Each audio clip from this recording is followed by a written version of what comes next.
Welcome back to another tech video. Today I'm going to be going through your question, answering it, and hopefully you find the solution. Now, don't forget to stay just a little bit crazy like me, and you'll hopefully get to the resolution. Now, let's continue on to the video.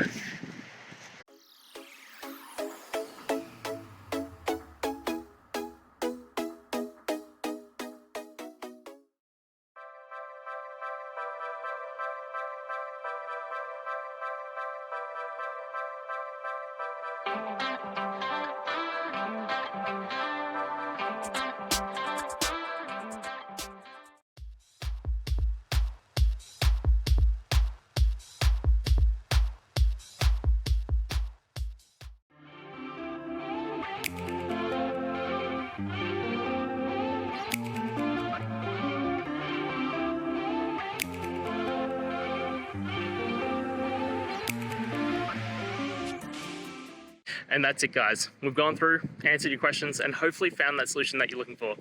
If we did, please hit subscribe. I'd really appreciate it.